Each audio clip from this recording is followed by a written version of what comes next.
What's up, everybody? It's Goddess Z, and I'm here with another podcast episode on Holistic and Spiritual AF. Welcome back, fam. It's 2026. I had to say 2000. I heard somebody say that. And this is our first episode of the year. Okay, so welcome back, fam. I appreciate you all so much for tuning in this year, and this season is going to be just lit. I can already tell because my guest today, I'm talking about he set the bar. Okay. So make sure you listen to this podcast episode all the way to the end. I'm about to introduce him in just a second. But if this is your first time landing on this podcast episode, then you are definitely in the right place. If you like talking about topics such as ancestral wisdom, metaphysics, esoteric practices, we go in. Myself and my guests and I go in. We have episodes every Friday at 6 p.m. Eastern Standard Time.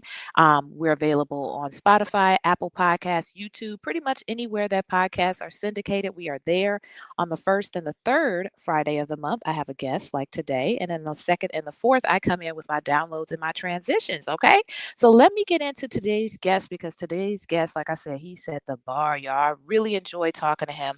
His name is Ra Blackstorm, and he's a cultural analyst and mystic known for dissecting power, perception, and control in modern culture. He breaks down films, technology, and belief systems to reveal how consciousness is shaped beneath the surface. Blending esoteric spirituality, history, and ancestral knowledge, his work invites deeper awareness, sovereignty, and intentional living. Okay, so we're getting into metaphysics without the fluff, y'all, African spiritual science without romanticizing it, health, wellness, meditation, and manifestation without shortcuts or bypassing. You know what I always say. So, this episode is about understanding how belief systems shape reality, how the mind and body respond to intention, and how ancestral knowledge supports sovereignty and clarity. Okay. So, the title of this episode 69, Metaphysics, Power, and Consciousness, a deep dive with Ra Blackstorm. So, definitely check it out all the way to the end. Make sure you look down in the description because I'm going to have all his contact information down there. He's all over social media on YouTube, TikTok, as well as my information down there. And check it out. We've got a class this month as well. So that was fast, y'all. And now let's get into today's episode.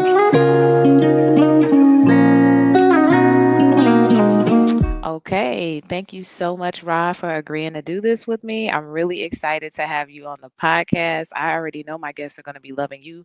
And like I was telling you before the podcast, I was like, we haven't had any brothers on the podcast. And sometimes the brothers be going in harder for this stuff than us. So I'm excited to have you here to talk to us about your journey with metaphysics, African spiritual science, health and wellness, meditation and manifestation. So that's all my good stuff. I love all that. So tell myself and my audience a little bit about how the journey got started for you. How'd you end up on this side? Yes, thank you for having me. First and foremost, Goddess Z. I appreciate the invite, and it's a pleasure to speak to you today. I got into this by way of I was initially a Jehovah's Witness. So Ah, ditto. oh, real? Oh, yeah. So you know the We're gonna cults chop it that we up were later. dealing. Yeah, yeah. I was a Jehovah's Witness. I grew up a Jehovah's Witness with my mom, and when I was growing up with her, I had questions early on. I had questions as early as 7 years old on why are we doing this? Like, what is the reason that why? My main question was why can't God kill the devil? Like, why can't God kill the devil if he's all knowing, all powerful, omnipresent everywhere? Why does he just kill the devil and make everything okay? And people didn't have really good answers to my questions. It was just, you can't question God.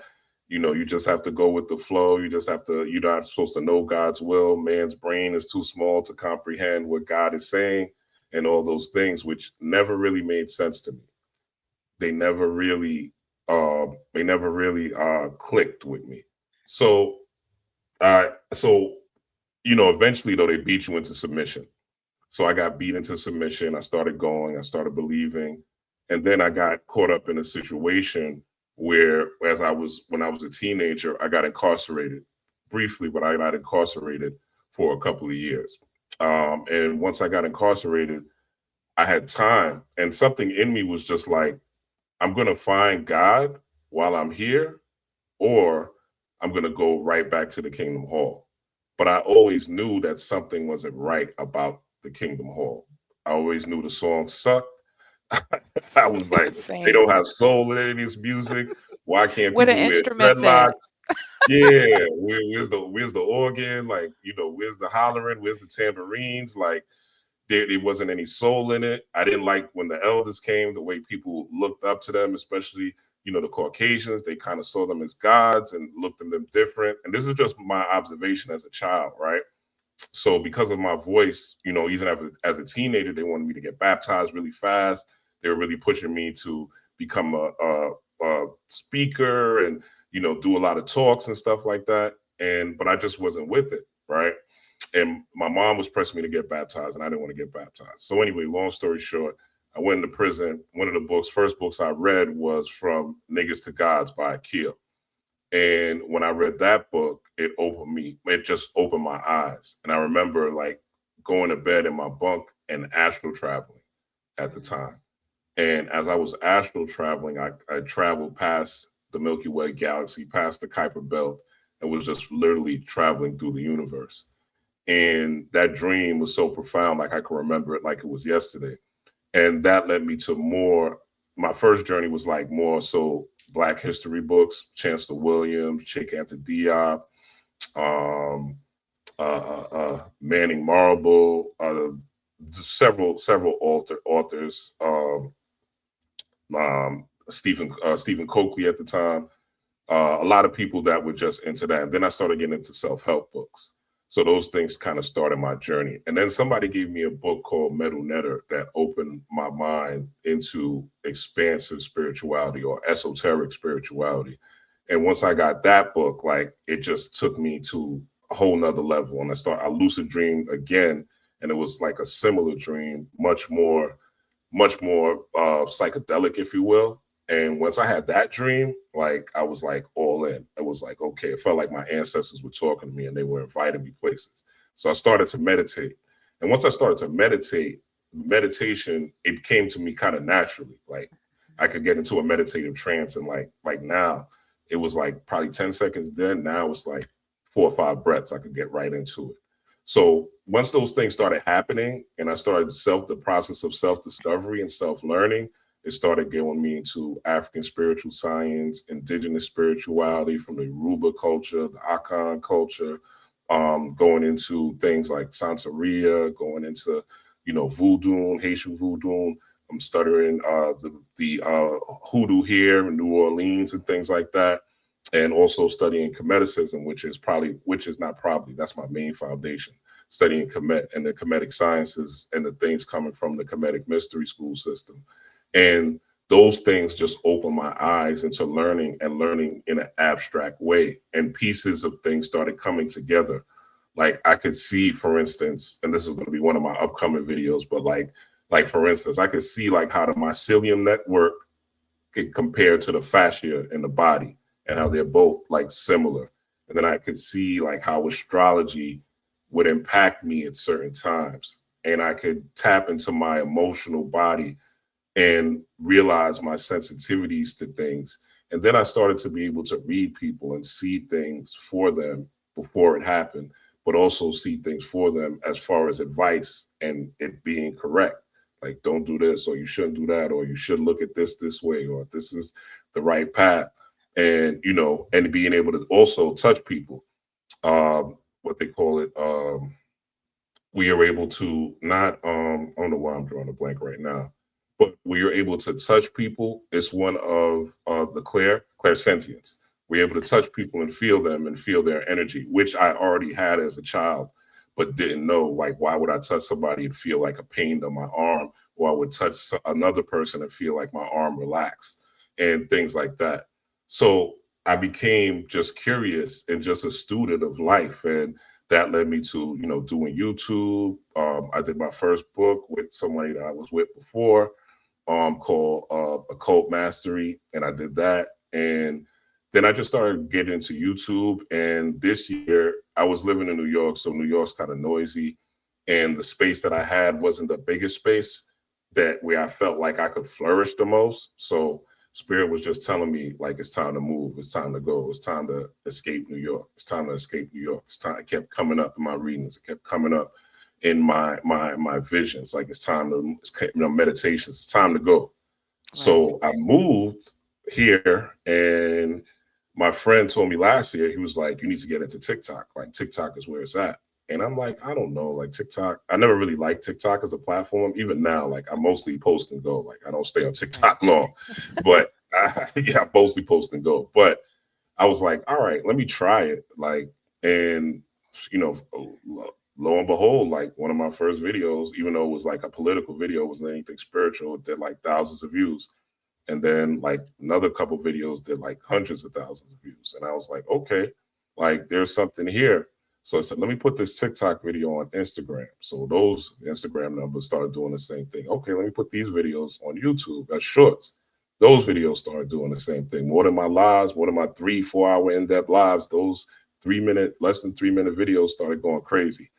So yeah, that's where I'm at now, and really just spreading, I guess, the gospel, if you will, but not the God spell, the God truth, and bringing forth, the wisdom that I've acquired over this journey, which started really in when I got incarcerated in 1996 and came into knowledge of self, and I would say 1998, and yeah, and just the ups and downs of that journey and the things that I've navigated and the wisdom that I've acquired, and just sharing it with the people, and people seem to be resonating with it. So I that is the love story. that.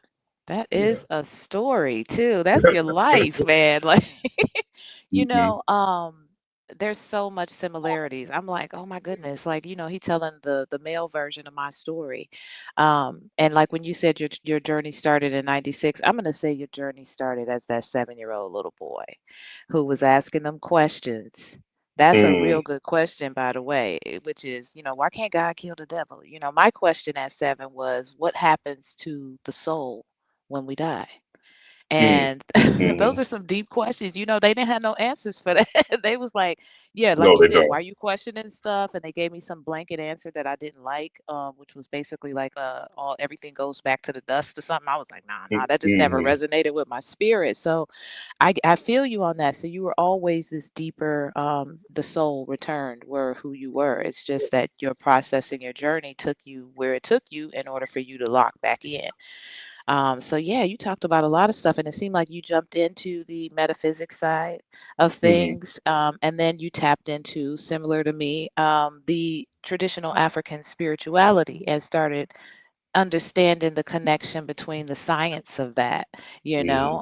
so you were definitely astral traveling, dealing with the cosmic family. Yeah, you was setting it off pretty early, and and I'm grateful that you had that while you were in that situation, that while you were incarcerated, to be able to astral travel and get the hell out of that room, Yes, so it's a yeah, blessing. so and you're doing amazing things now. Like I said, I came across, I think, one of your videos on TikTok, and I watched, for a little bit. Then I came across one, I think, on Instagram, and I was like, okay. And I pay attention because some people are giving surface level. You're really going in, and you're breaking it down in an understandable way for people. You're not performative, you're not trendy, and so I appreciate that. So that's what's up. So coming from that background, which I often say I'm grateful for, because it made me a seeker, and I wasn't just taking what you was given. That was two things that I'm grateful for. And then also the fact that, because we had to do so much studying when we were in that, it fortified being that type of person who's going to go out here now and figure it out, on our own without somebody else telling us. And I also relate to getting into some trouble, early Hmm. on, which kickstarted my journey as well, and feeling like either I'm going to go out here and figure this out, or I'm going to go back to being a Jehovah's Witness. And I never got baptized, even though they tried to get me to do it, but I went the other way, and it was meditation for me too. Mm. Meditation set it off for me too, and I I was able to also leave my body and get the heck out of this, experience I was having. And so yeah, you really dropped a bomb on my audience. I know they're gonna love this because we don't talk about metaphysics as much as I would like to. Hmm. So I'm glad you dropped into that. So you talked about a lot with metaphysics. You said a lot of different things. We're probably going to go back and forth to that. But explain how metaphysics is actually a lived experience for you. Like, how are you living this and how is this showing up for you every day in your life? Gotcha. That's a good question. Great question, Goddess. Well, metaphysics is above physics, right? Meta, higher physics. So it's above the traditional man or man ideation of physics. So basically, the physical world has limits, kind of like in a matrix, right? Where Morpheus was telling Neo, is that air you're really breathing, right? The physical world, it has its limits. We only see less than 1% of the visible, of the real universe, 0.0035%. So less than 1% we can see with our physical eyes, and a little bit more with, instruments, microscopes, telescopes. So everything in this universe is really behind a big blanket of darkness. So everything comes out of darkness. So the darkness out there as above, so below represents the darkness in within us. So metaphysics in my life is really, in one of my videos, I talk about bending the spoon. It's really about putting thought into action, which your thoughts are electric, and then your emotions, which are magnetic. So the thoughts are what you charge, the type of charge that you put into the world. So focusing on the charges that you bring into the world. So for instance, starting your day with gratitude, I think is the most important thing that people don't do. And I think they were very good with giving us cell phones so that the clock is there, the alarm is there. So when you first wake up, oh, the phone, you see the time it is to wake up, the alarm is there. Then the next thing, and we all do it, we all struggle with it, right? Scrolling, right? Looking at emails, scrolling, seeing what's going on in the world, right? Those things like that, checking alerts, just checking messages. But if we didn't have cell phones, when we didn't have cell phones, I'm from the era pre-cell phone era, you woke Me up. too. Okay, so you woke up, right? And when you wake up, you have the time to think, you have the time to process, you have the time to reason. So the main thing in metaphysics for me is to make sure that I'm reflecting the world the way I want to see it, not based on what reality says, so it's called what the physical world is telling me. So the physical world could tell you, oh, that was the news that there's a recession, right? Or people can't get jobs, or that it's really hard out here and it's really difficult. But that is a program that your mind is accepting as a reality. But the metaphysical mind says, no, I'm beyond whatever this physical reality says, and I am molding the reality into the life that I want. So I am literally creating the physics of my world. So I'm bending light, I'm bending sound, I'm bending space, I'm bending time into my will, and I'm making the things that I want to create as a reality. So one of the main modalities that we talked about earlier is meditation, but also these rituals, right? Lighting candles, connecting to your ancestors, the people that came before you. And I always tell people it's not spooky. Connecting to your ancestors. You got a great grandmother. You got a great grandfather. These people exist in your bloodline. That's scientific. You don't even need to be a skeptic Yes. to prove that, right? That's you have blood. They have something called junk DNA. So the metaphysical aspect in that aspect is going beyond even what they told you, right? That these religions, right? These Abrahamic religions tell you, oh, you can't honor your ancestors, it's demonic, or you can't do yoga, it's demonic. You're gonna access demons, right? Everything is demons, demons, demons, demons, demons. But why would a people that oppressed you or people that want to Right. keep you in a certain behavior ever give you a religion that's going to empower you? So the metaphysics is also rising above the mindset of people who taught us to limit our perception, to limit what we can tap into, to limit the worlds and the universe and the different dimensions of the universe that we can access here and now. So my metaphysical lifestyle is really about making sure that I am at peace, which I always say I'm at peace at, no matter what happens. You could always we all go through things. There's no, like I always say, nobody has it all figured out. There's always ups and downs. There's always a high and a low. If you see a tree grow, it's going to go through seasons. Leaves are going to fall, leaves are going to rise again. So we are literally just walking trees if you look at the nervous system.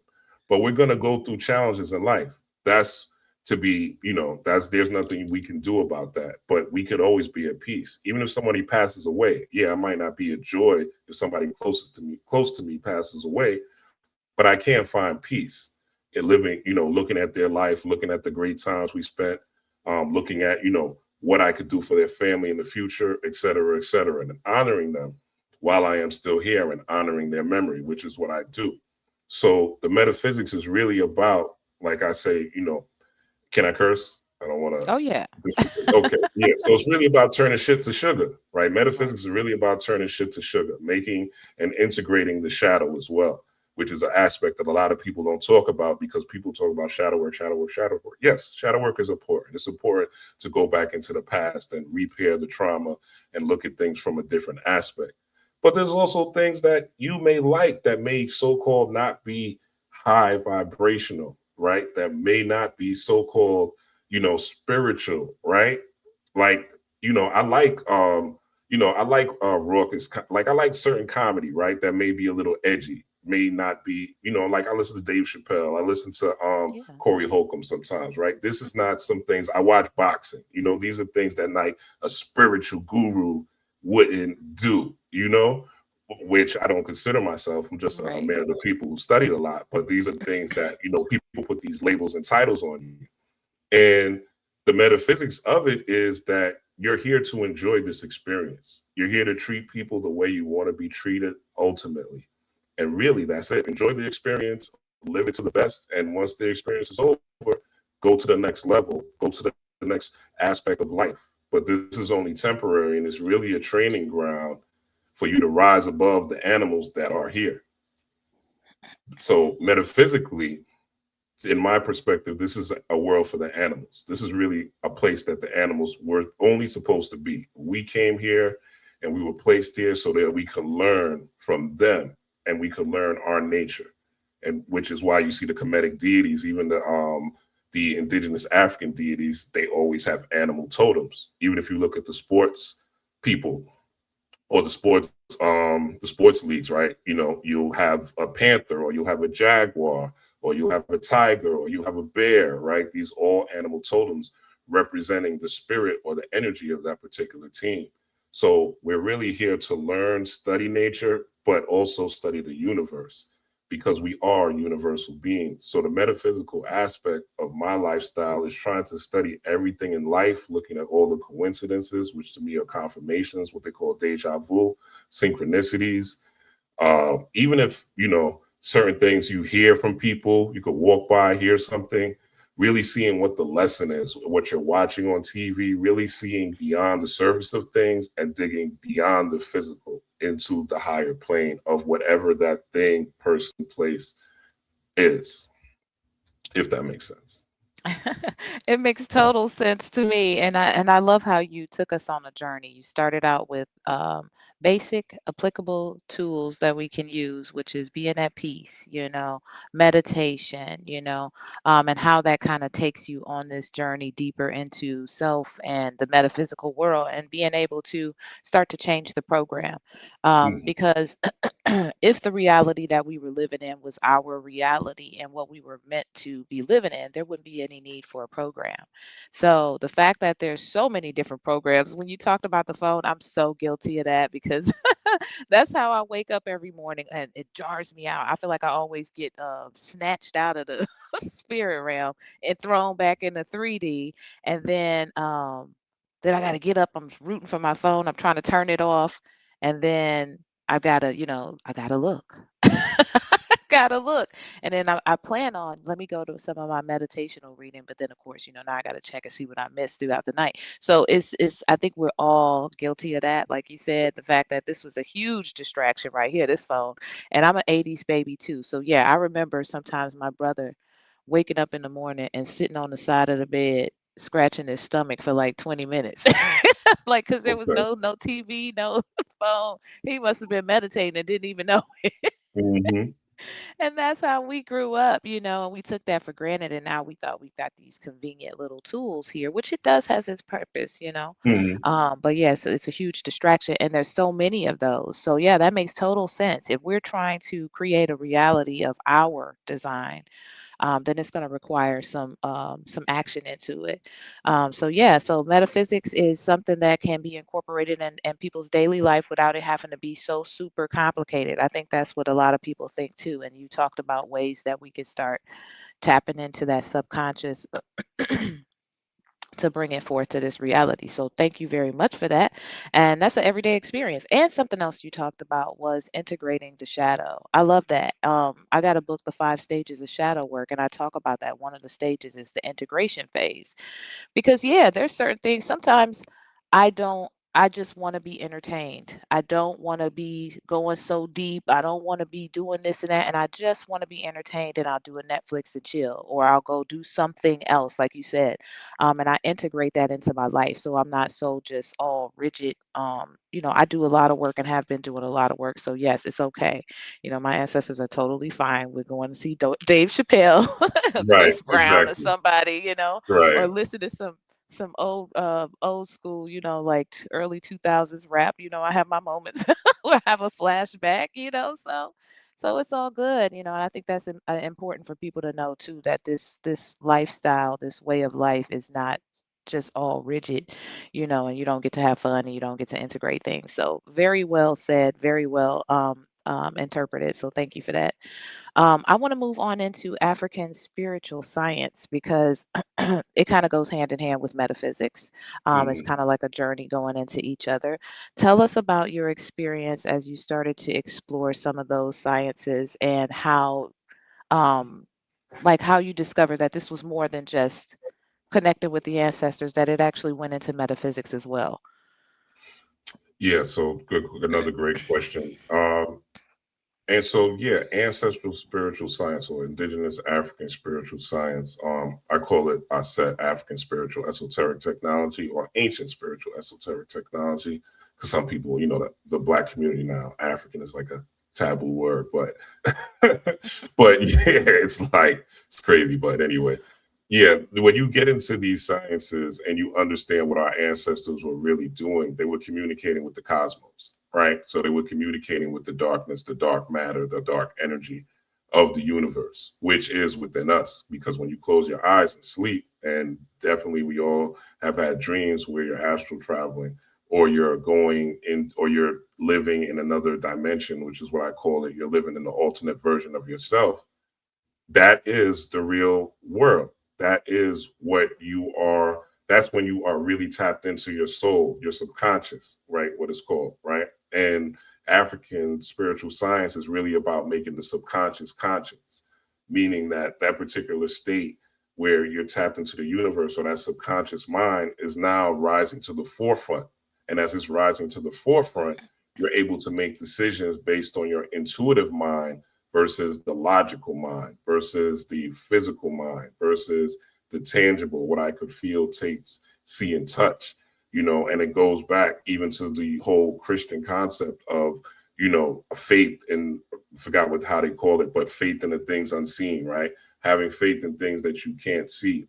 But the science was so accurate of what they did using herbs, using colors, using sounds, using drums, utilizing the forest, kind of like in the movie Avatar, where they had Iwa and how they were tapped into the whole forest and the whole mycelium network and able to, you know, uh, basically connect with each other that way. So this is what our ancestors were doing, because how can you not have telescopes, but still map the three biggest pyramids, to the Orion's belt, right? and directly have chambers that light comes in from the Sirius star right into the chamber. And then you have the Dogon tribe who were able to see the star Sirius without any source of telescopes thousands and thousands of years before man even knew it existed.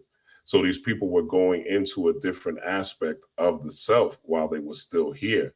They were hearing sounds from animals, and these sounds from animals were opening up different frequencies, which they have mantras for now and things like that. But these sounds open up different frequencies within man because we are one with the universe. So we're one with all things.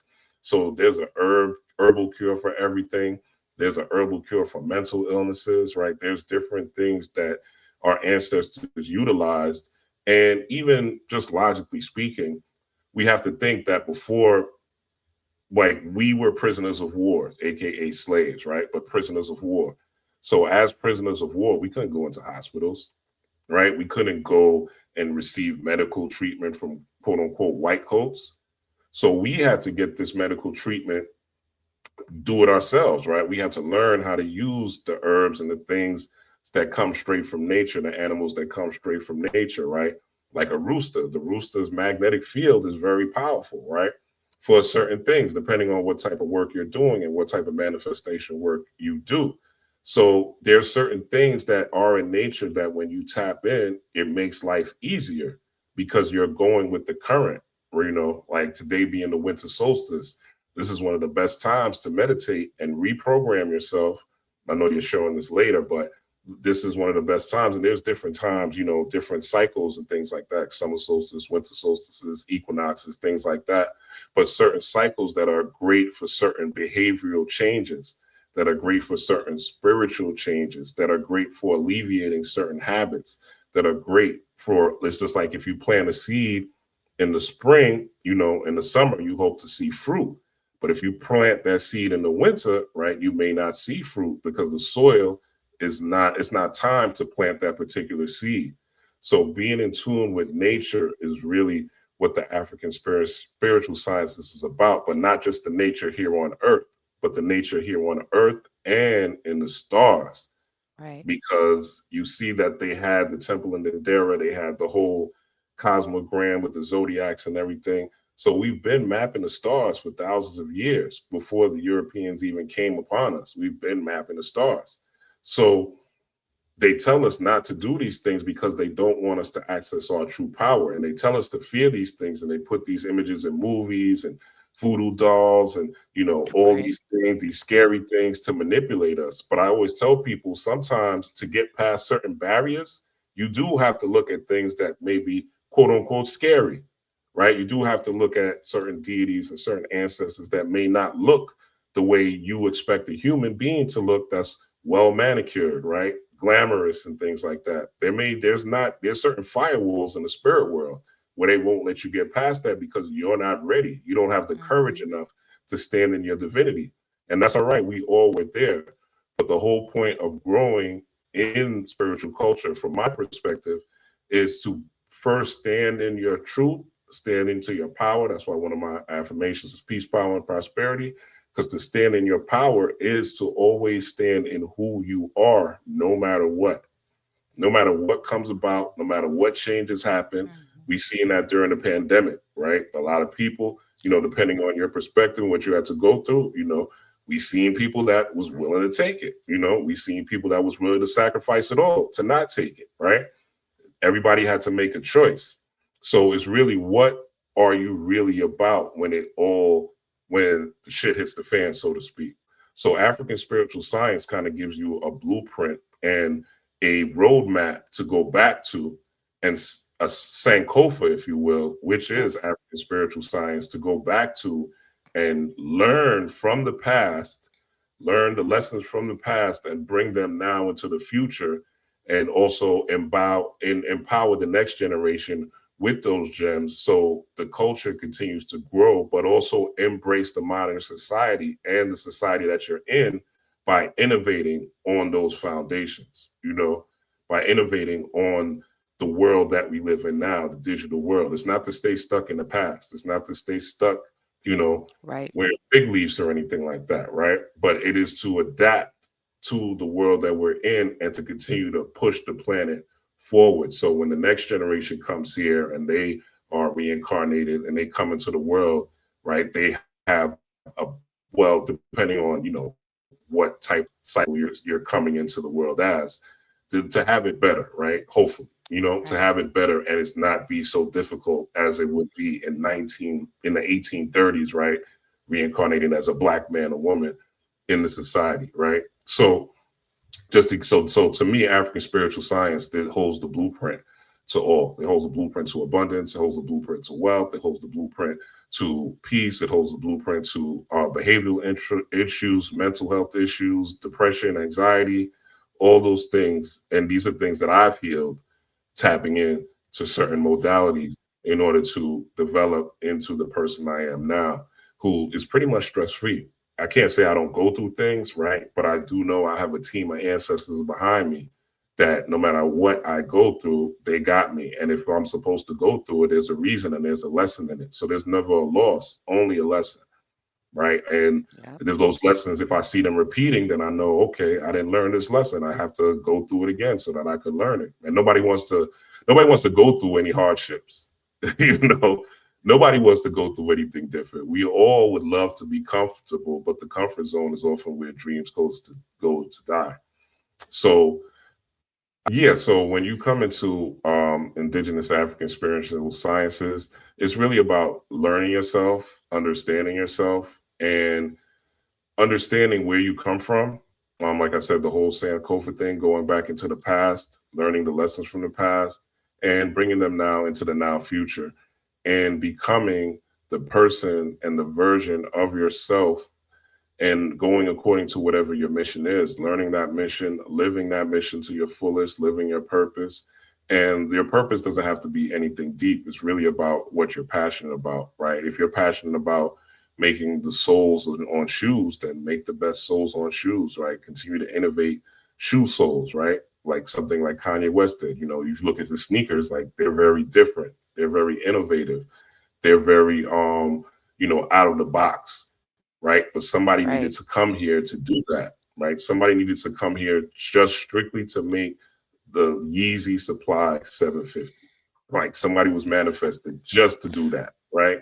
And that was their purpose. They're not here to be a guru. They're not here to teach. They're not here for anything else. Somebody came here just to make toilet paper because they wanted to know the aspect of how they could clean their behind better. So they had to make Right. toilet paper. Somebody came here to make the tire strictly because they wanted to figure out how to make the world better and to get things in motion. And they were passionate about it. So whatever you're passionate about, you should pursue. And that passion may change over time. It doesn't mean that you're going to be stuck in whatever that is, because even your passion will evolve. When you master something, you also want to go to the next level. So African spiritual science is really about taking things to the next level of innovation, understanding your ancestors, what they've done, what they've been through, honoring your culture, honoring the nature, honoring the from the mineral kingdom, the animal kingdom, the herbal kingdom, right? Honoring the solar cycles, the lunar cycles, honoring the zodiac, and tapping into who you truly are and how you can improve yourself on a day-to-day basis. And by doing that, you'll be in tune with the universe naturally. And once you're in tune with Yes. the universe naturally, now then the universe starts to respond to you naturally and it starts to protect you because you are one, right? You are one, as they say in Avatar, you are one with AY, right? So AY will provide. So the universe will provide, your ancestors will provide, life will start to provide, you'll be protected. There's so many things that could have happened Yep. to me in life that if I wasn't tapped in, I don't know what would happen. There's so many things that I've avoided or messages that I've heard to not be in particular situations. And I definitely know it's because of my connection to my connection to my soul and my connection to the spirit world and my connection to my culture ultimately, because this is where our power lies. And this is why they constantly try to take us away from it and constantly try to demonize it and Yep. constantly try to minimize it and constantly try to say that if you are doing this, you are going into some sort of hell, or you're going to be, influenced by demons and things like that, because they don't want us to know our true power. They know if we tap into these powers, which is powers that they use, Right. right? It's powers that they use. The secret societies, this is they tapped into magic, right? They're tapped into quote unquote what they call occultism, right? They're tapped into those things. They're tapped into our sciences and use them against us. So we just have to realign ourselves with who we truly are and realign ourselves with our culture. And once we do that, we'll be able to manifest anything that we want here. But we I, can't do it trying to save everybody. We have I to know that's first right. save ourselves. And once you save yourself, then you save the world by saving yourself. But you can't save the world. You can only save yourself.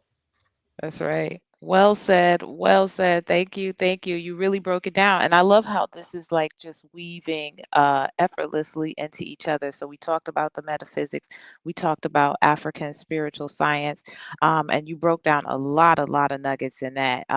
You talked about African spiritual science being the blueprint for us to have, here while we're learning these lessons, navigating, trying to reconnect with nature and all there is, and how they were tapped into not only nature here physically in this reality and on this plane, but also in the cosmos, and how they were interconnected and having these communications with, and they just were much more um, in tune on a frequency level. And if they weren't, they were all constantly trying to tap into that. That was the life, always trying to elevate and grow. What I say spiritually, or some people may say metaphysically, but the two are interwoven and interconnected. I talked about that in the TikTok video, which brings me to my next question, which is, a lot of what you've described, some people may resonate with it on the scientific side of things, the quantum, the metaphysical side of things. Mhm. But there's also spirituality that our ancestors were practicing, which, in my opinion, the two are very much integrated. I talk about a lot on that, but I want to hear your perspective on this. So, how do you see African spiritual science bridging what we call science today with spirituality, especially when it comes to the nervous system, the mind, and energetic health? Mm. That's a deep question. Um, Well, quantum means light. Quantum means light. So when you talk about the quantum realm, you're ultimately talking about light physics, or quantum physics is light physics. So it's working with light and trying to bend light in a different direction, or move light in the direction that you want, right? So quantum entanglement, which would be basically two beams of light interacting with each other.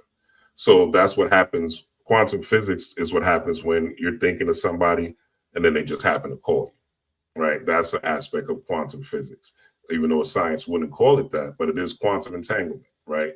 You're thinking about somebody you're focused on, and they just happen to call you. You see them on the phone. Now, people call it a coincidence, but it is you interacting with light. So your nervous system, you have the sympathetic and the parasympathetic nervous system.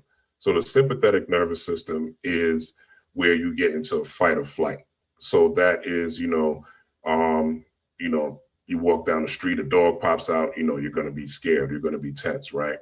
And rest and digest is, of course, when you're relaxed, quote unquote, chilling, taking it easy, right? And it allows your food to digest. Now, so how this would relate to quantum physics, in my opinion, would be when you are in a state of fight or flight.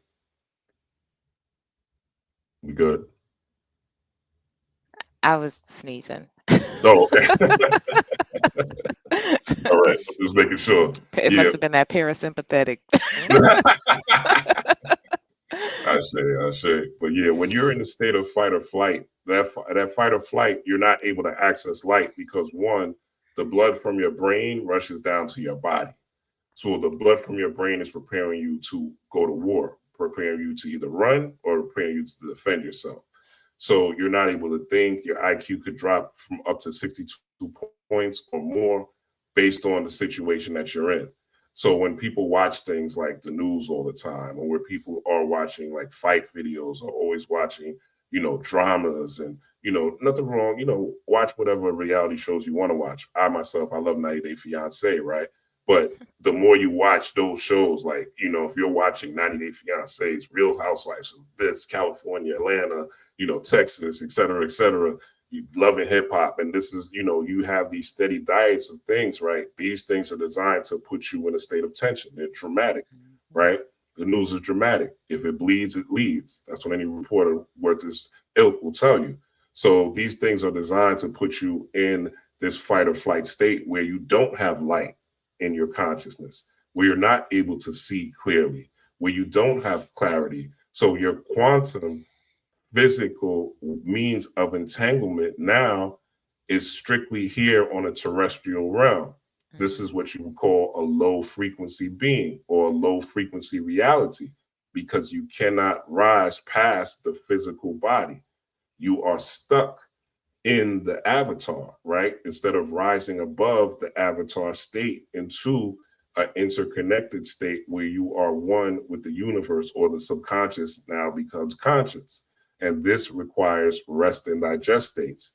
So this requires you to look to things that make you feel good, things that make you high, so to speak, things that bring you light, right? Or enlightenment, right? Things that make you now connect and see the things that you want to see in the world come into your reality, and see the things come into the world, even if you're in a reality where you're living in a car, right? Even if you're in a reality where you're not in a situation where that's ideal, but seeing that reality and feeling that reality before it actually happens in the tangible world actually brings the quantum entanglement to you. So the quantum physics is life physics. It is the aspect of tapping into the dark matter, the dark energy of the universe, and tapping into those cosmos. And it helps repair the nervous system, because if you're not tense all the time, you have more time to create business. You have more time to be better to your Right. children. You have more time to be better to the people that you are surrounded with. You have more time to for your neighbor to see, oh, this is a nice guy. Like, he's not, even though he looks mean and shit like that, he's not the guy that I think he is, right? I might be able to ask him for a cup of sugar if I ran out of sugar. Things like that, right? Like, how many of us talk to our neighbors and things like that? So a lot of times it's really about the energetic resonance that we are putting out, our electromagnetic field, our aura, as so to speak. And this ties into quantum physics. And quantum physics is just Europeans explaining the first physical world in a tangible way, in a way Right. that they can understand. But we've known about quantum physics forever, right? We just Right. called it, you know, the universe, or whatever names that, each tribe had for it, right? For what the universe is, or what the cosmos is. The Cometians, they call it the duat, right? Some people call it the astral realm, right? It really depends what uh, philosophy that you choose to intake, but they all go back to the same thing, that you are not this physical body, that the source is what you really are, and you are all things. You are the universe itself. There is one verse, one song, and you are part of it.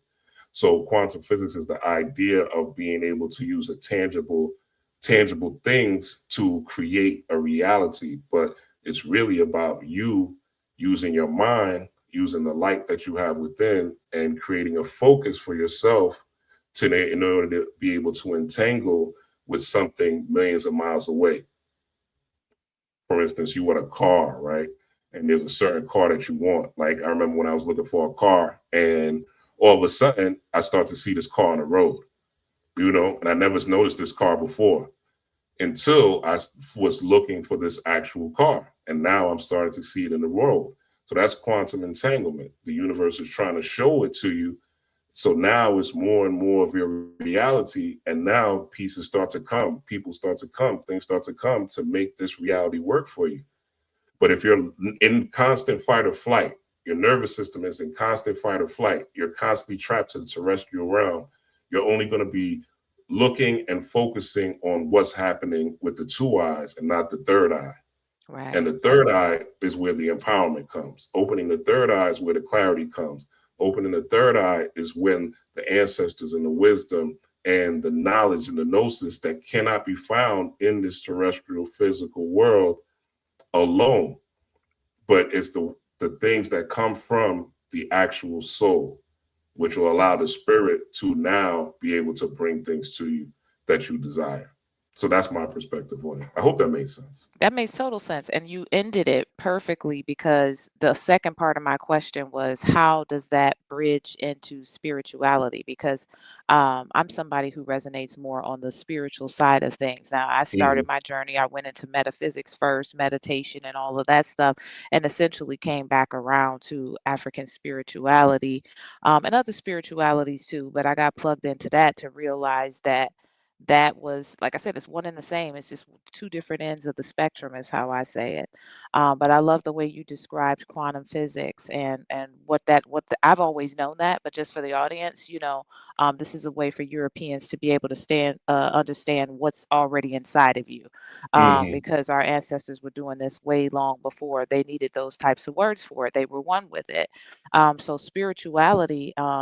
And my explanation would be the practices that and the rituals that we did regularly to keep us locked into that. And then certain cultures and ways of doing things from the different tribes and all of that, and the reverence that they had for the ancestors and things like that, and nature and everything else. So, more on the spirit side of things. But like you said, essentially with quantum physics or metaphysics or any of that, you're trying to be able to tap into the third eye, to that inner realm, to that spirit realm, to the ancestors, to the database that connects us to them, for them to be able to assist us as well. So I just wanted to kind of touch on that because I think a lot of times people, I don't know, like I said, spiritual girly here. So, I'm always talking spirit, but it doesn't mean that I'm not connected to my cosmic lineage and I'm not having metaphysical experiences. It's just I resonate with it the way that my ancestors did.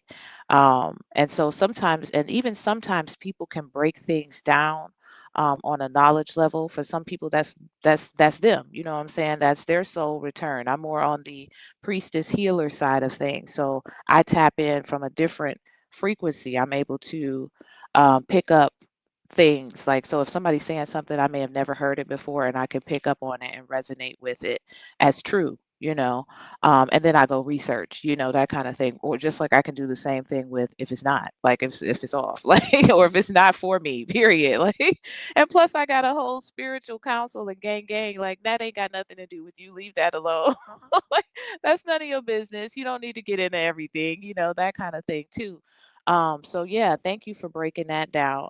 Something else you talked about earlier is when you said that there's so many things that you could have gotten into or could have gone so horribly wrong.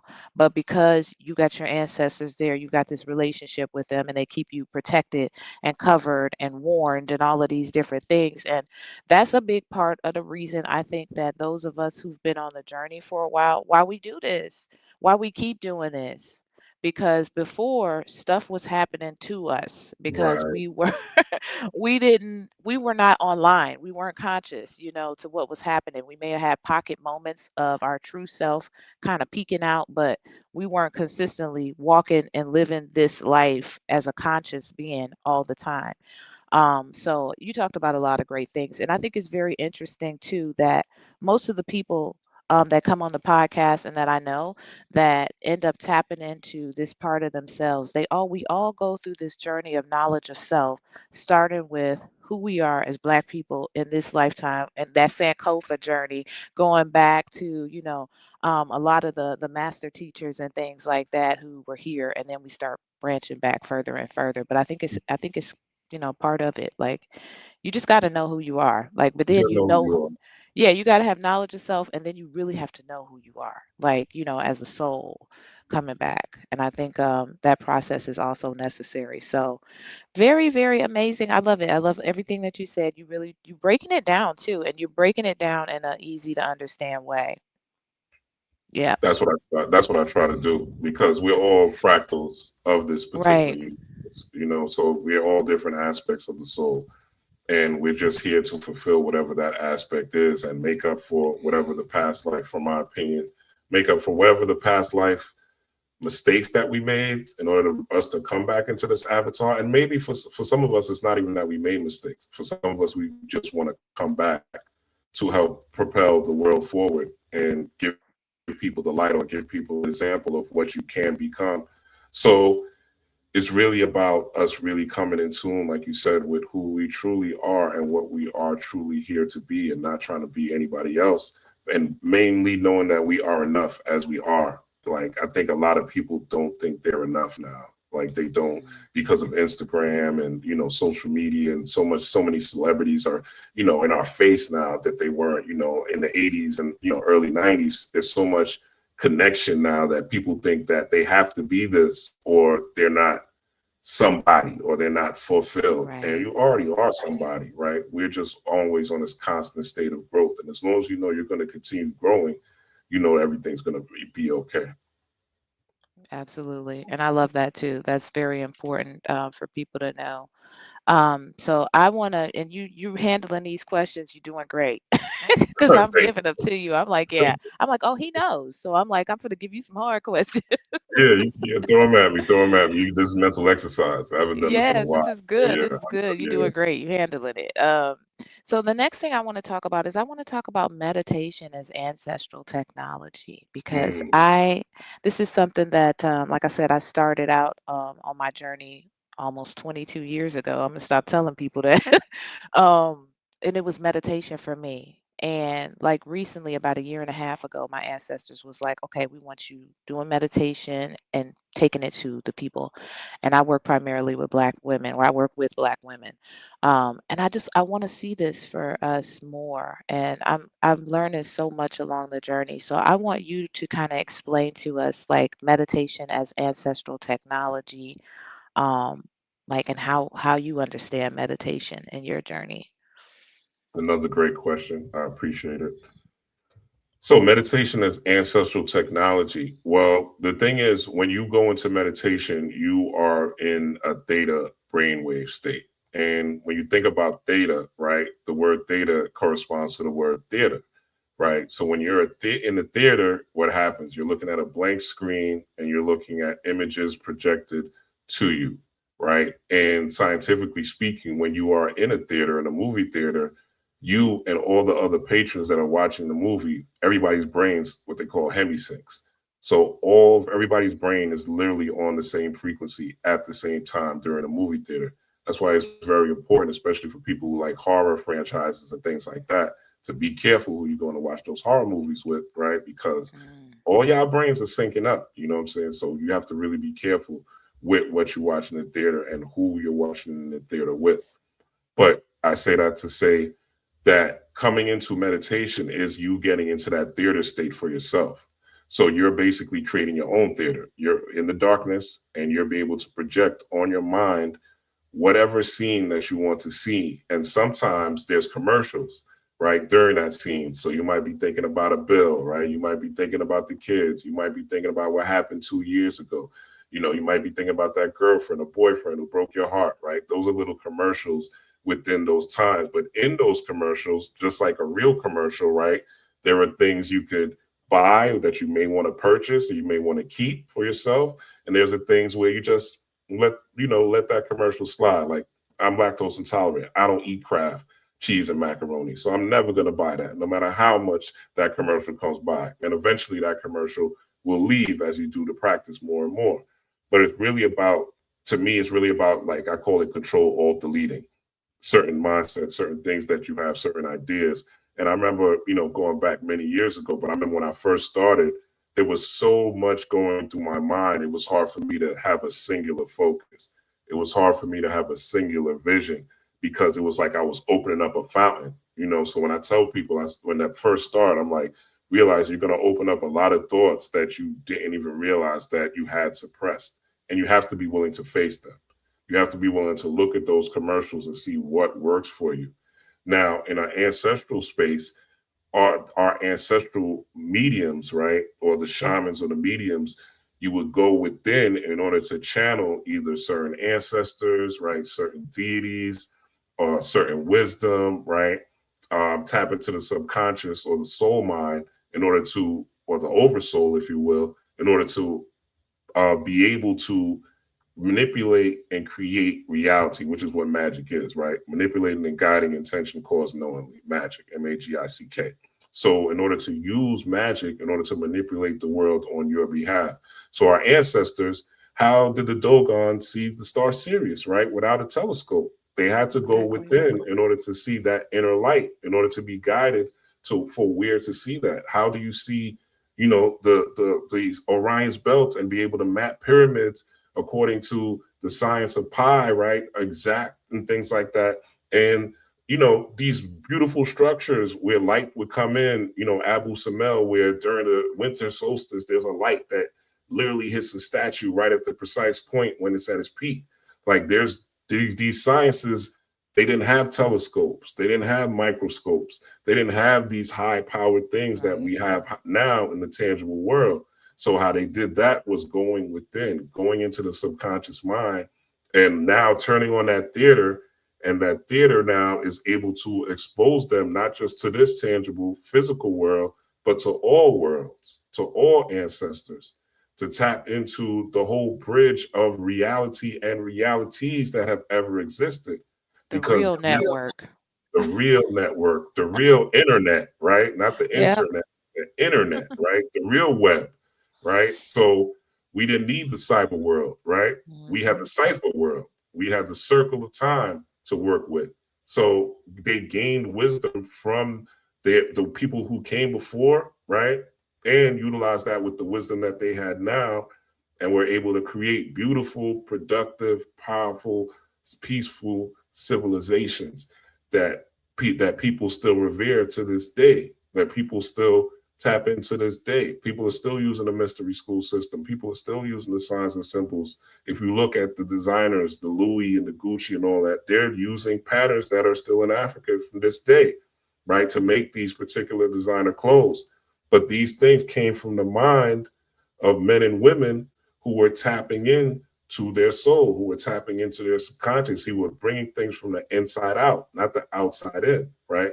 They weren't worried about strictly creating from this tangible reality, but from creating from the inner reality. And that inner reality now creates the outer reality. But in this capitalistic society, we're taught that you have to buy it, you have to get it, right? That's the only way you could create is if you have it, if you it's already here, if it's already tangible. But what about, you know, Steve Jobs, who created Apple? This had to be an idea that came in his mind that he was passionate about, you know? Again, the Yeezy sneaker. This was an idea in somebody's mind that they were passionate about that never was here. The smartwatch. Like I'm old enough to remember, well, not old, I'm aged enough to remember that Dick Tracy had a smartwatch on his hand in the comics when I was reading the newspaper. And now people are actually wearing smartwatches, Dick Tracy watches, which is phenomenal to me, right? Things that you never thought would become a tangible reality, but these are ideas in somebody's mind, cars that drive themselves. These are ideas. Now, these innovations are great if they go along and help society move forward. But we know a lot of these things are for greed. A lot of these things are for profit. A lot of these things are detrimental as far as you were talking about earlier with health, right? With the foods that we eat, right? The GMOs and the microplastics and, all sorts of preservatives and ingredients and geoengineering they do to the food to make it tasty. But also, the Food and Drug Administration works together so that they can give you the food. It makes you sick, unhealthy, obese. Then you go to the doctor and you got to pay for the drugs, right? So it's the whole, So, it's they, that, practice. that's a yeah.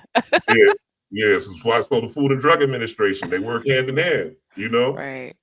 One poisons you, the other one supposedly gives you the cure to the poison, but just enough, right? So that you could go back to the poison and come back again, right? So they don't provide Wow. these real holistic cures where if you went to like a traditional Chinese medicine doctor, which I encourage people who are really sick and have really health issues, if you can go to a traditional Chinese doctor or a traditional Chinese herbalist to really get and really for them to do a holistic treatment, right? To see what it is actually in your body or Ayurveda specialist to see what's actually going on with your body. So these are things, again, that meditation will bring you, right? But you meditate, you sit down 30 minutes, an hour, 15 minutes, you'll be in silence.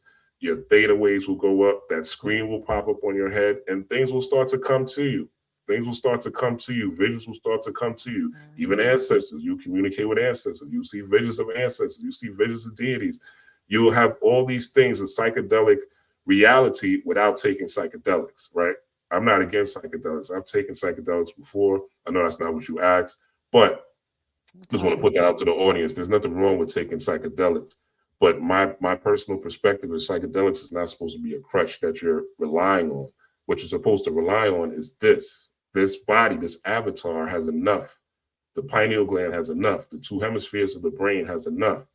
The vagus nerve has enough, right? There's enough within you where you could tap into the body and create the electromagnetic field to heal from depression, heal from anxiety, heal from abuse, heal from trauma, heal from whatever you need to heal from poverty. Because a lot of people don't talk about healing from poverty and the poverty mindset. But Yes. especially for us, melanated people and people that come from the mud, as they say, that's a mindset that we have to heal from. And for me, I remember that was like one of my, it was many years ago, but I remember that was one of my biggest challenges because my mom was always like, don't, and I come from a semi-affluent Right. family, but my mom was like, gotta save money. You can't do this. You can't do that. We can't do this. You can't do that. You can't do this. Can't buy this. No, no, no, no, no. And eventually you start to think that, okay, well, this is a reality. And There's not a only that, fear there, fear-based yes, program. and I'm watching BET, and BET has all these commercials where if you got bad credit, it's okay, call this number. Or if you got this, I remember them pumping these things in the 90s, and I was like, oh, well, it's okay if you have bad credit. Oh, it's okay if you have tax problems. It's okay if you have these type of things, right? It reinforces a poverty mindset. Yeah, Mhm. okay, you don't have a bank. Yeah, I could just get a rush card, right? So, Right. like it's crazy that, but we don't think about how we've been programmed to be poor, or we've been programmed to have lack, or we've been programmed for the struggle, right? But those days have to be over nowadays, especially with the internet, right? Yeah. So going into going into your original question is going into meditation is you going into the universe, is you tapping into dark energy and actual dark matter, actually the powerhouse of the universe. You're tapping into the all. When you go into that darkness within, it's no different than when you're sleeping and your body is in naturally rest and digest. It's a natural repair. When you sleep, your cells regenerate, right? Your nervous system heals, your food digests, right? It's your naturally repair system. So why not, instead of being asleep, be semi-conscious and take that sleep repair into the waking world and utilize that for your benefit, in your actual waking life, instead of just depending on sleep and willy-nilly and you not having control, right? It's about Right. having power, right? So power is found within, not without. True power is always within, not without. I love it. And that's so true. And that you just flowed right through these questions. I got one more question for you. Let me see what time it is. One more question for you. If Okay. you got the time. Yeah, yeah. I'm here for you guys. I check you out. Okay. I know what you're about. Okay, I check you out. perfect. Yeah. If Spirit So didn't want yeah, me here, I wouldn't be here. that's true, and it's definitely deep. I know the audience is gonna love this because it's been a while since I've been able to have a really good metaphysical conversation with somebody, and like I said, you handling it, and it's all in my my topic. So, you talked a lot about that ancestral meditation as technology and how that helps you to tap in to just the cosmos, in awakened state. So, um, that's why I say do it, y'all. I got a lot of stuff I'm bringing forth in 26, and I got a lot of stuff on my website now as far as meditation. But I want to talk about, this is the last question because you've yeah, you need a break after me. I'm telling you. Is I Nah, want to talk I'm about good. I'm good. I want to talk about the embodiment and the consistency of the practice because that's where most people struggle is they like, oh, I can't sit quiet, and like you talked about in the beginning, you're gonna have a million things going through your mind, just some crazy stuff popping out. You're gonna be like, what's like what am I thinking about right now? So how can you what would you suggest for people to be able to create a consistency with this just to kind of get started on their practice? Great question again. Yeah, when you're a baby, you have to realize you're a baby and you have to accept that you're a baby. And part of the spiritual work is blocking out your ego. Like, I do counseling with people myself, and I've found that a lot of people, because we're in this society we're in now, they want to speed through the work, right? They want to microwave through the work. They want my 20, 30 years of doing this to be done in a year, 2 years. It's not going to work like that, right? If you've never meditated, you're not going to become a meditation astral traveling master in 30 days, right? I don't care who's selling the course. It's I going know to take that's you right. some, it's going to take you some time, right? You're going to have to Y- learn. So when you come in, you have to come in as a neophyte, right? As a Padawan in the Star Wars speak, right? You have to come in as a student, and you have to realize that you are learning, and you have to be okay with the ups and downs of learning. When a baby comes from crawling to walking, right? That's why I always say it's a world for the animals, because the first thing you do is crawl. But anyway, when you start to walk, you don't just start running. You don't just start running. Right. You start to walk, and you take steps and you fall, and you take steps and you fall, right? And then eventually you start walking consistently, and your arms up in the air trying to balance, right? Then eventually your arms go down, and then eventually you're walking on two, and then eventually you start to learn how to run, right? And then running becomes naturally. Then you hop on a bike, and then biking becomes naturally, and et cetera, et cetera. You continue to grow and grow and grow. So it's the same thing with the spiritual process, but you have to be committed to the work. It's like anything else, right? If you want to get muscles, you're not going to get muscles in a day, right? Yeah, if you want to lose weight, like I know we have Ozempic, but some of those Ozempic bodies look crazy, right? They You do. want, yeah, do you want that long Ozempic neck, right? I don't know. Do you want that long saggy skin? I don't know. Right. It's really up to you. It's so drastic too. It's like Yeah, it's like two it's too weeks later. drastic.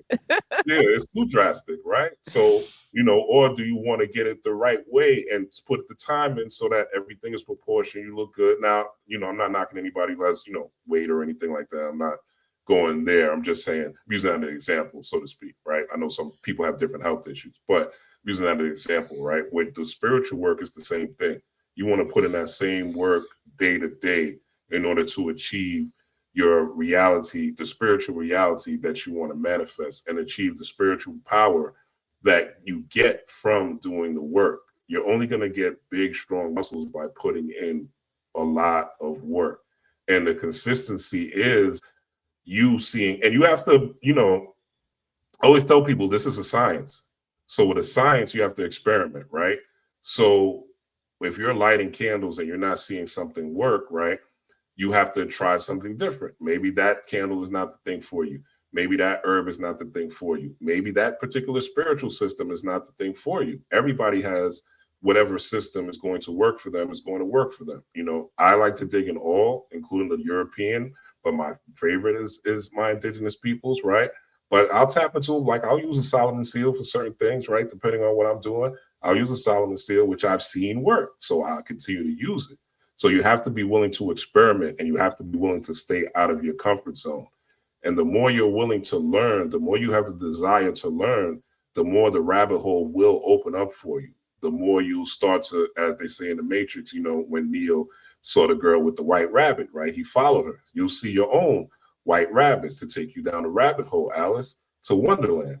But you have to put in the work. You have to continue to put in the work. And the real reason you're putting in the work is to see the reward, right? So the consistency is to see the reward. The consistency is to stabilize your magic. The consistency comes from when you see, oh shit, I was really just thinking about this and it came. Like, I really want to move to Houston last year, and now, like in my case, and now I'm in Houston in a nice space, quiet, right? I don't have to hear no ambulances, people Yeah. outside my window, this is what I wanted, and it manifested, but it takes time, right? It takes time. It takes certain things to come into place. I remember coming here, just to give you a brief story. I remember coming here, I always wanted to take a train ride, right? So one of my dreams was to take a train, go like cross country or whatever, just to get on like an Amtrak, because I never did it. I've never been on an Amtrak in my life until this year. So I actually did it, and I was on a train, and I was like in one of the waiting cars or whatever, and I met this guy. We were talking really briefly, and he was like, he doesn't see too many black people, so he was just like excited to talk to me about different things. So, and he was honest, but he was cool. He was like a hippie kind of guy, right? So he was cool, whatever. We talked, whatever. So long story short, I had to switch from my bus to another bus, or my train to a bus, to get here in Houston, because there's no train that goes straight here, which I didn't know, but that's another story. But I had to switch to a bus. So I woke up in the morning on time to get there, but I just so happened to fall asleep. And this is where spiritual work comes in and things like that. So I'm in sleep resting, and I fall asleep, or I'm sitting there and I fall asleep in the chair. And something just tells me to wake up. wake up. Like, wake up, go use the bathroom. Wake up, go use the bathroom. Wake up, go use the bathroom. In my sleep, right? As lucid as I'm saying it now, right? Wake up, go use the bathroom. And then my body like shivers. So I'm like, so I wake up, right? And I go down to the bathroom, and the guy's downstairs. He's like, "Hey, brother, you got to get off the train soon." I said, "For real? Like, when's?" He's like, "You got probably like 2 minutes." So if I didn't get off the train, like, my luggage would have been someplace else. I would have been Right. someplace else, probably someplace in San Antonio. I'd have been asleep. It would have been a whole mess, right? But Mhm. I truly know, because I meditated even on that train, right? Before, but I took the trip, right? Did certain rituals to protect myself, wore certain crystals, things like that, right? That because I had this hedge of protection on me, it allowed spirits to wake me up literally and get me off that train in time. And that's just one example of many, Oh many, yeah. many things. So the whole purpose of consistency is to be protected, be informed, be advised, get inner wisdom that you cannot just get from humanity, right? To cut the curtail the time that you have to read a billion books, because yeah, reading books is cool, but intuition is better. A Sure lot of is. what happens to me is intuitive. A lot of what I know is intuitive. It comes to me. I'm very grateful and thankful, but it just comes to me. Sometimes I don't even know why I know certain things. Sometimes I don't even know why I understand. And then I'll see it later in a book or later in a video. I'm like, this confirms that. For instance, I had a thing where I was like, man, the root chakra is defeat, right? My perspective, right? The root chakra is defeat. It makes the most sense to me, right? And I was thinking about it. Then the other day, recently, I just saw somebody say the root chakra is defeat, right? But this was already in my intuitive mind already, Mhm. right? But so sometimes things will come to you that are not right here yet, that are not tangible, just like the guy who made the wheel, right? There wasn't a wheel before he came out and thought of it. So the consistency of spirituality, or the consistency of spiritual work, is to keep you in that stream of consciousness, to reaffirm. And also, the main thing, and I'll close with this, is when shit hits the fan and you don't feel like doing this spiritual work, That's you right. have that reservoir, because we all been there, right? We've all been Yeah. on the journey, and blah, altar, maybe it might be a little dusty for a week or two. Maybe I didn't meditate for a couple of days. Maybe I didn't do that spiritual work, right? So there's times where you do become inconsistent on the path. At least for myself, I'm not going to lie, right? You do have those moments, but if you put in enough in the bank, if you put enough in the bank, you're going to go right back to it. It won't be too long. Like for me, it might be a day, right? Maybe before, when I first was starting, it was a week. Well, maybe the first couple of years, it was a week, 2 weeks. Maybe it was a couple of months going through a depression or a tough moment, right? But now, it's not going to be no much more than a day for me. It's not going to, but that's because I've been putting the work so consistently. I've seen so many good things come from it. I've seen the way it's changed my life as a person who was, quote unquote, diagnosed with anxiety, right? Diagnosed with depression. And I've seen myself change to where those things aren't my reality at all anymore. Mhm. Like, I couldn't imagine like being like that anymore. It's not even in my consciousness. Even if I go through something, for me to be depressed and super just down. And yes, do I have my moments? Of course. But I immediately spring back into, okay, let me meditate on this. All right, let me ponder this. Let me visualize this. And then something always happens to get things right back on track for whatever was shaking me up. So part of the spiritual work is really about maintaining a homeostasis and a connection to the actual universe, not just planet Earth, not just Right. nature. This is not the hippie shit. We're not hippies, right? That's what I was gonna say. That We sounds kind of weak. cosmic, multi-dimensional beings. Real quick, guys. I know you gotta go. I was No, talking to you somebody. good. I was talking to somebody yesterday, right? So just say somebody who was interested, right? We were talking, and I was talking to the lady, and she was kind of trying to rush the process, right? Trying to rush into a relationship, and I was like, well, let's continue talking and being friends, right? And she was like, well, in the wild, she was like, the male bird is always the one that goes in hot pursuits and does all these things and shows peacocks and all these things. And I was like, well, we're not birds, right? We're not Right. animals. we are I'm a multidimensional being, so Right. I don't go by the law of the animals kingdom. I'm sorry, that's We're not what I above that.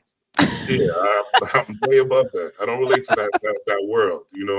My world is a world of my reciprocity.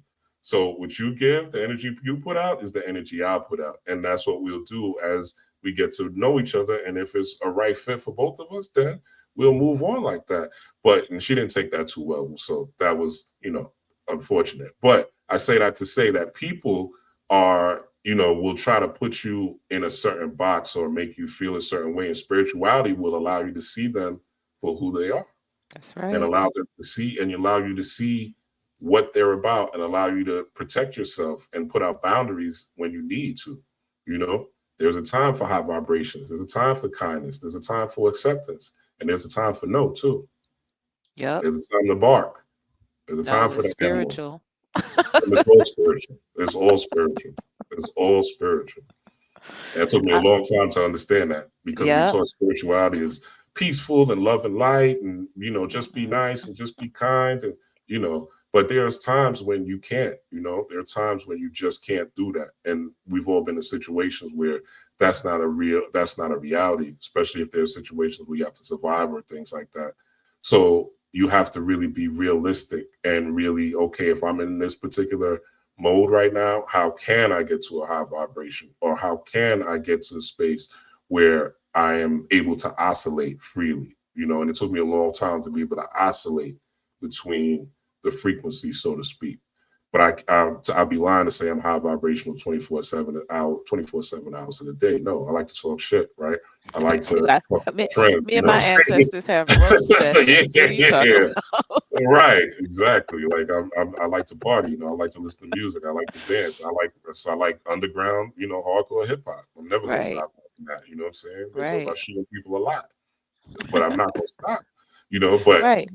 85%, like but most of our time, yeah, I'm listening to jazz. I'm listening to binaural beats, right? I'm doing those things so that I have enough in the bank, right? It's about that spiritual bank. I have enough in the Right. bank so that I can cash out anytime I need to, right? And if there is a loss, I got enough in the bank, or if there's something going awkward, I have enough in the bank that I can draw from that reservoir and come right back. Hope that Absolutely. answered your question. I know I went over. Yes, it did, very eloquently. Thank you. And you know what? You said what everybody on here says, and I tell my audience that all the time.